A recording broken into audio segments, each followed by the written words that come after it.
Good afternoon.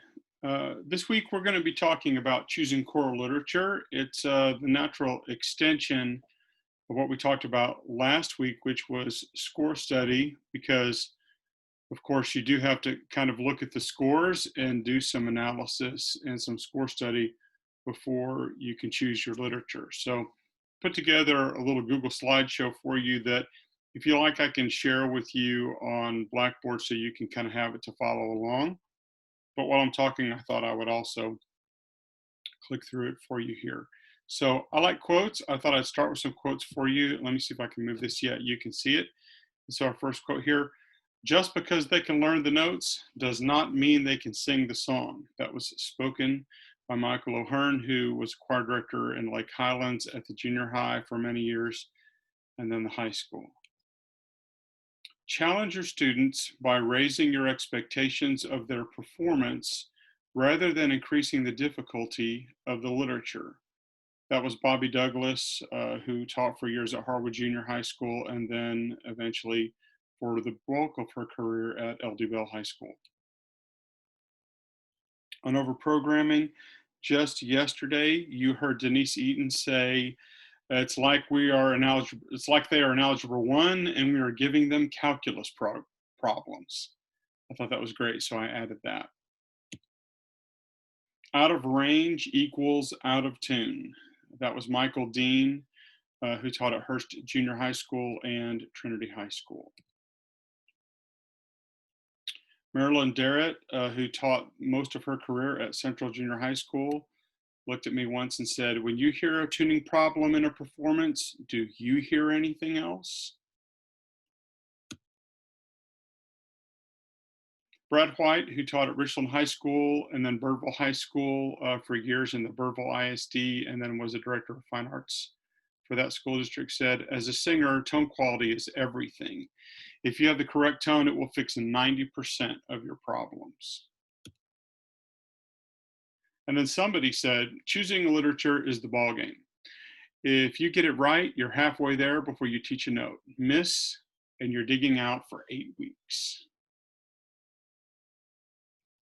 So let's kind of look at this process with a purpose. Let me move my little screen here so you can see that.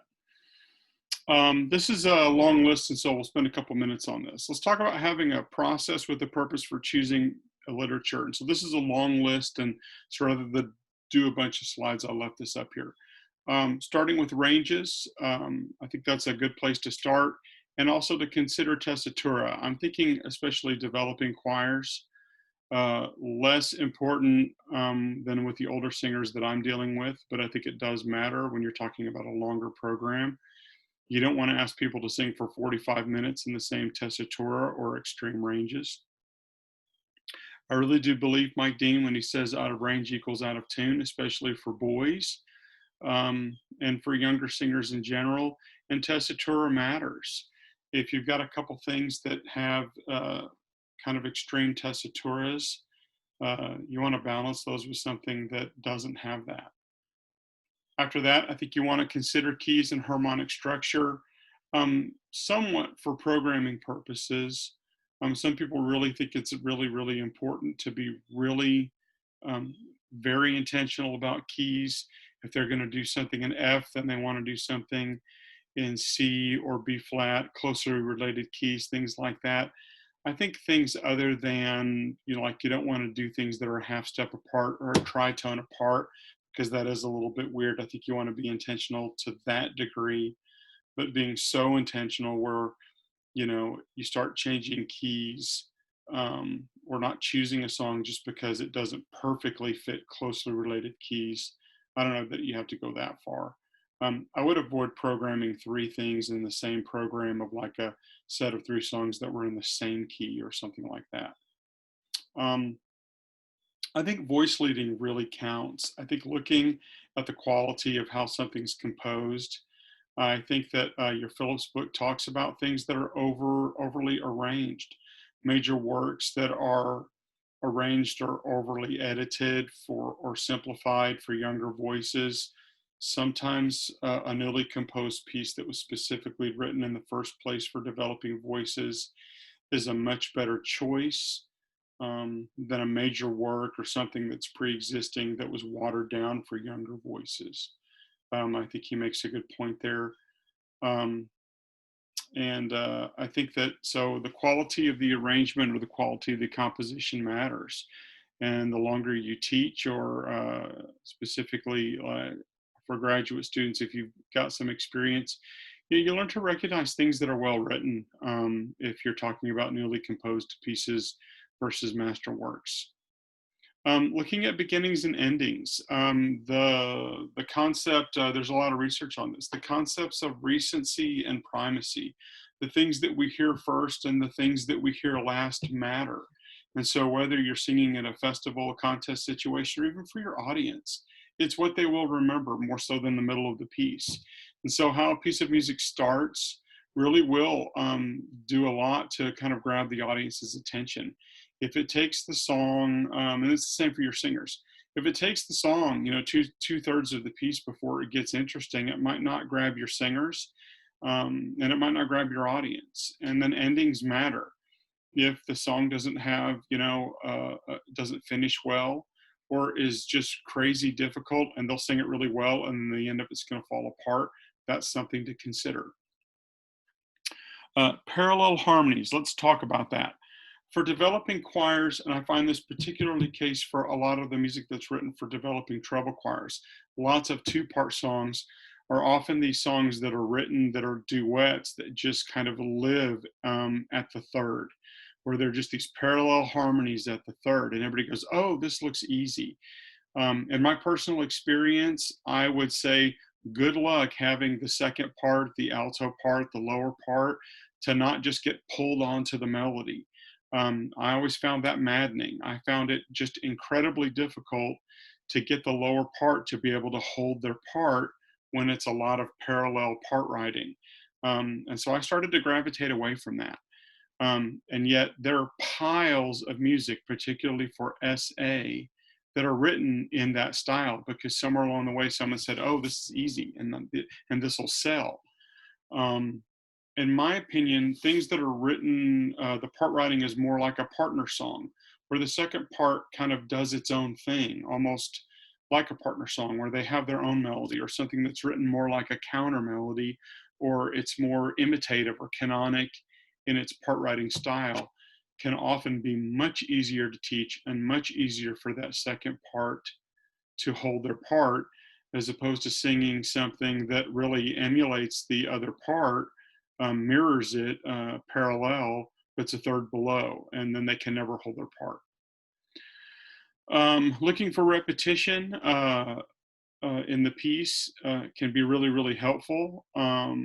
But sometimes things that are repetitive, that are similar, but slightly different, can be maddening to teach.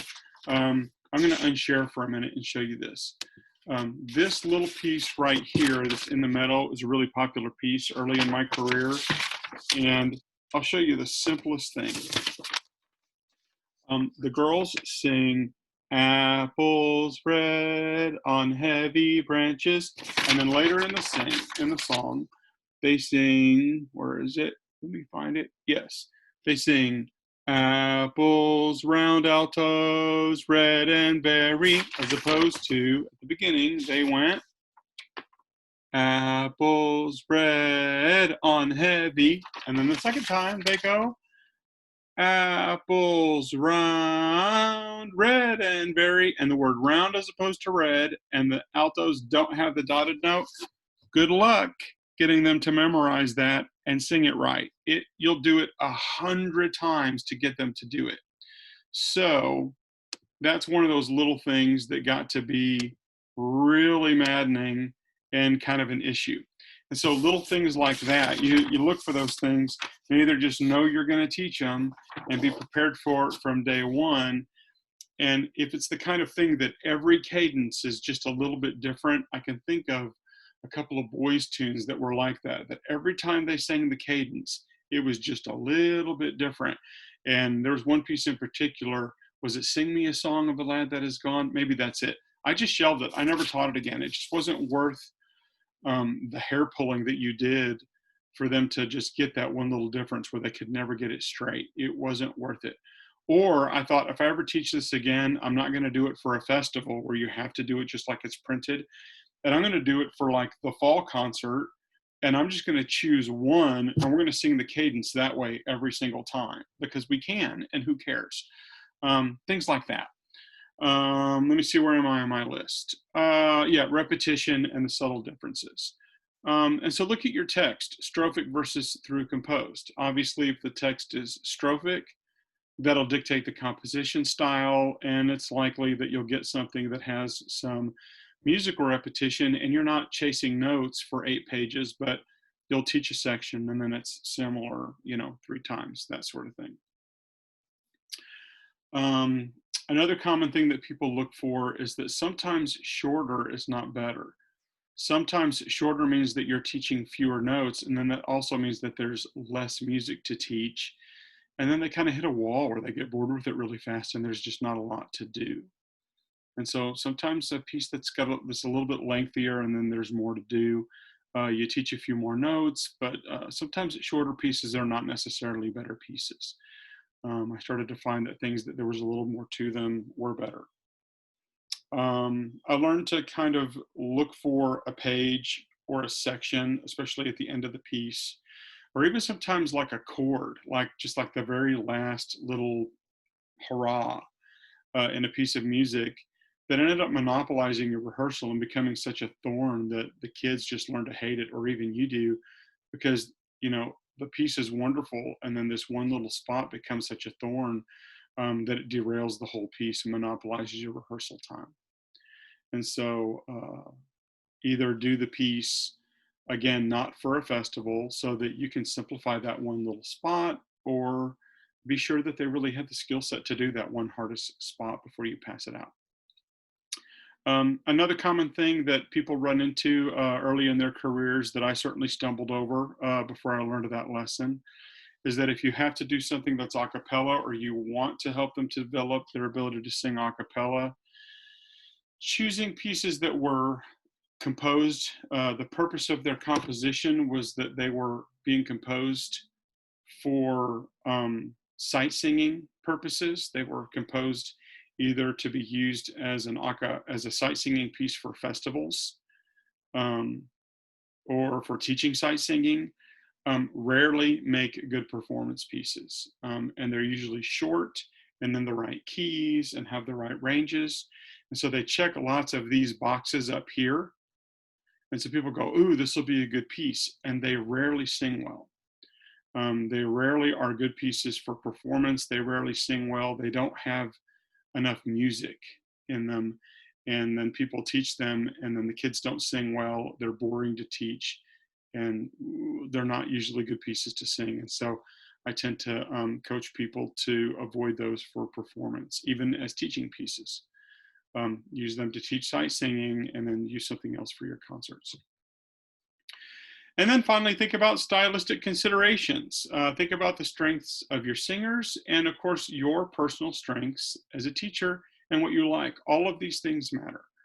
And so that's my big slide with kind of all the tips for kind of your checklist as you're looking at pieces. So let's see what the next slide is. So here's some guiding questions. What are the vocal goals that you have for your choir? What are the musical goals that you have for your choir? And I'm thinking like specifically like during that season for the fall concert, or during, late fall as you're getting ready for holidays, or that sort of thing. And then what are the sight singing music literacy goals that you have for your choir? And then when you're looking at a specific piece of music, how will that given piece of music move you towards meeting one or more of those goals for the choir? And if the answer is no, it doesn't help me meet any of those choirs, then you got to maybe think, well, then maybe I shouldn't be singing this piece. And then finally, going back to one of the points up there that I talked about, those really sticky spots. Does the piece have isolated problem spots that are going to monopolize your rehearsal time? And the answer is yes, then you're going to have to decide if it's kind of worth it to dig into the piece. So moving on, consider the following. With any literature that you're considering, if you go through your checklist, and you're looking at that, get to this really simple question. Why are we singing this piece? You pull a piece of music and you're like, yes, I want to do this. Why are we singing the piece? A lot of these things come to mind when I was early in my career. Lots of these things, you just pull something to even look at it. It's my favorite piece. I love this piece. The parents will love it. Stylistically, it's a great fit for my program. Or I did this piece when I was in junior high, or when I was in high school. Or, oh, we did this on the Regent Choir a couple years ago, and I've always wanted to do this piece. There's nothing wrong with these statements, except if one of these statements, or even all of these statements, are the only reason you would be doing the piece, if those are the only things that you can come up with the why, then put it back and move on to something else. Stick to that really good list of the pedagogical stuff that we talked about. Loving a piece, it's your favorite, something that you've always wanted to do. If it kind of doesn't meet those instructional goals that you have, then it's not a good fit. Eventually, something that you love, something that would be great for your program, something that you've heard before that you've kind of kept in your back pocket will meet those instructional goals. And there will be a good time and place to do things that you really, really love. It may be when you teach high school someday, or when your choirs get better. But you got to kind of resist the urge to do those things that you love if they don't meet your instructional goals. Tough pill to swallow sometime. And we have all made the mistake of programming something that we loved that was not right for our kids and paid a pretty high price. Moreover, the kids pay a high price.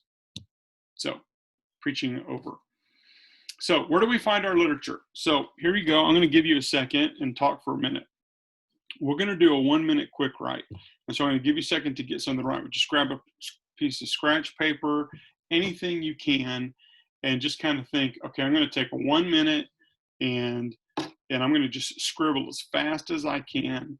And the game is just as fast as you can, write down a list of any place you can find music, whether it's the name of your favorite music store, the person that you always call to get suggestions from, anything you can think of. On your mark, get set, go.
And in about 5, 4, 3, 2, 1.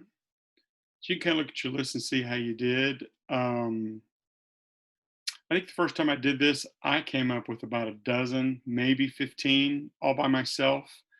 And then I think I even started to do some things that if you categorized them were probably in a similar category.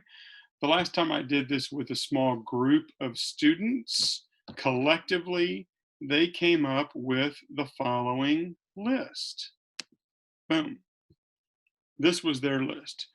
I had a small group of 10 students that were undergraduates, and this is the list that they came up with. And this list is in the order that they came up with. And then I added the very last thing on the list here, these journals where I kind of added this right here, the 2 levels of journal. That was my one addition. And so as you can see, there's a couple things here that are a little bit redundant. They said the ACDA website, and then someone said the ACDA journal, Choral Journal list, which you can find on the ACDA website. I added the OSSA archives because these were Texas students, and I added OSSA right here. So we'll just kind of take a look at that for a minute. The first thing they said was YouTube. Publisher sites, which I thought was interesting because I wouldn't think to go to specific publishers, but they did pretty quickly. They said J.W. Pepper. If they were from a different place, they might have said Pender's Music in Dallas. If they were older, they would have said Southern Music, which isn't even in existence anymore, or maybe AMC down in the Houston area of Texas.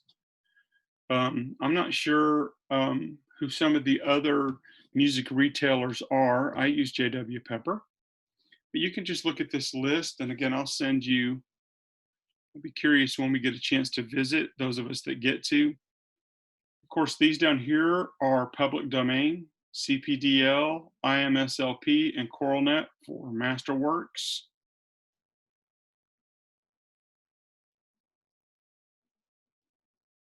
Google and Spotify for listening. When you go to conferences, exhibit halls, and perusal packets. Facebook pages, professional communities, like elementary music, professional communities, choir director, professional communities, colleagues, and people like that. So I thought you might like to see that and compare your list to it. So there you go. So let's go back to our quotes here real quick. So the first quotes, just because they can learn the notes does not mean they can sing the song. If you don't know who Michael O'Hearn was, he was at Lake Highlands Junior High for years before he went to the high school. And he was one of those people back in the day before it was really common that had like 350 kids in his junior high, middle school choir program. And they were invited to sing at lots of conferences and things, and was really well known. And so one of the things that people would ask Michael all the time, he would go, and he was really respected.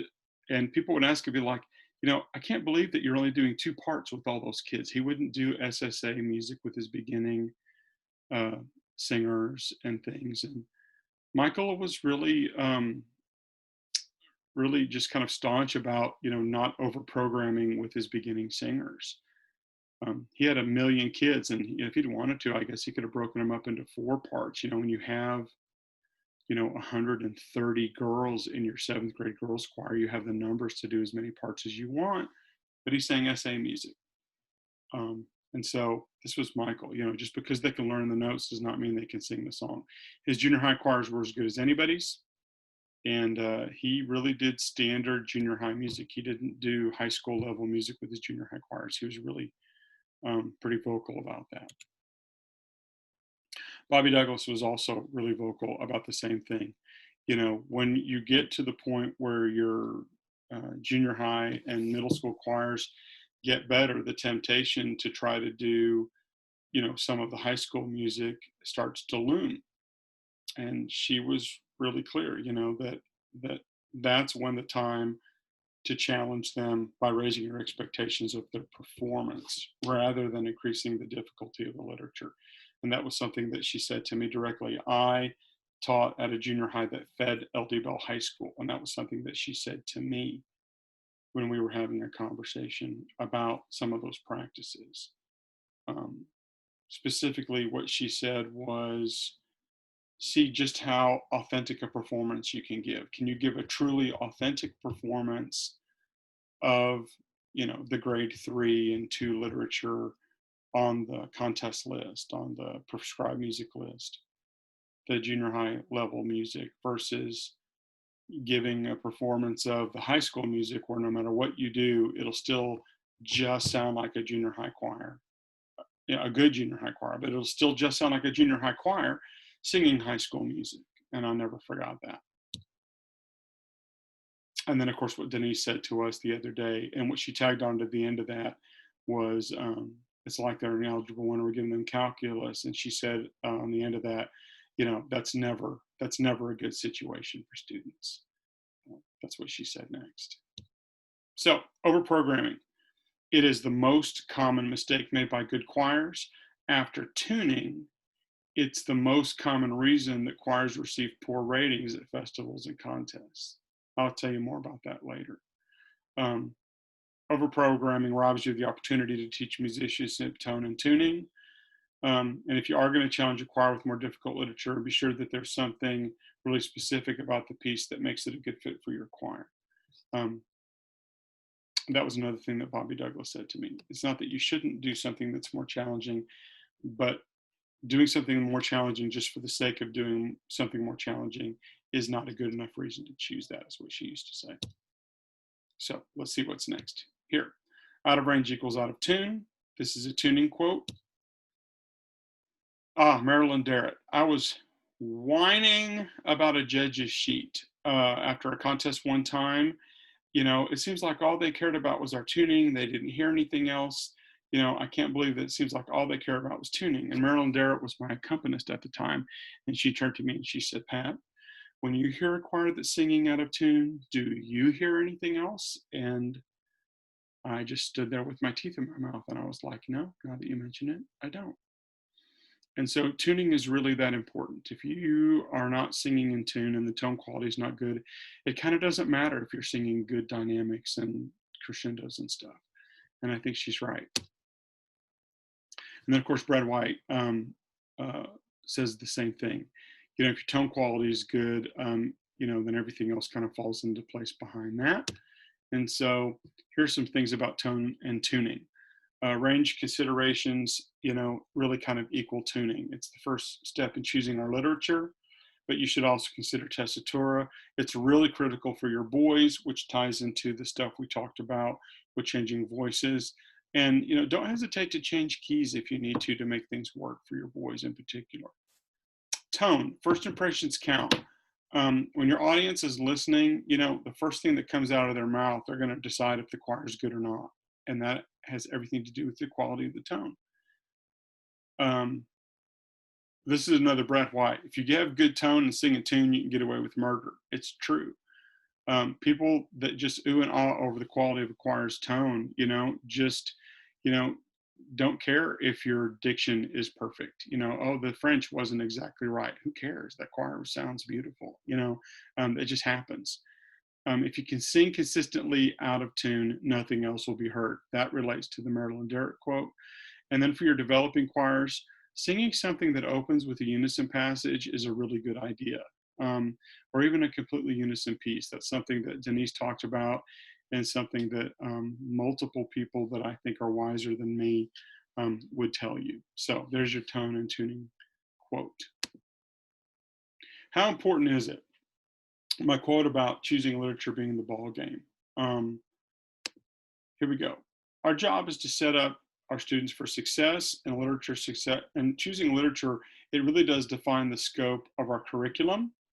It is, in essence, our primary textbook, of course, along with what we choose for teaching music literacy. Remember that the quality of our students' experience in our classroom outweighs everything else. It is the quality of their experience Monday through Friday. Remember that we don't get any bonus points for singing more difficult literature. It's not diving. There's no degree of difficulty in what we do. Remember that eventually no one will remember our victories. No one's going to count our trophies or even the names of the songs. But all of our students will remember the experience of making music in our classrooms. Choose music that will allow our daily process to be enriching, engaging, and ultimately enjoyable. And trust that our outcomes will take care of themselves if we do that. And so that's my little presentation on choosing music. I hope you have a great week with the assignments and stuff. And I think that's all. If you have any questions, give me a ring and have fun digging into choosing some music. Thanks.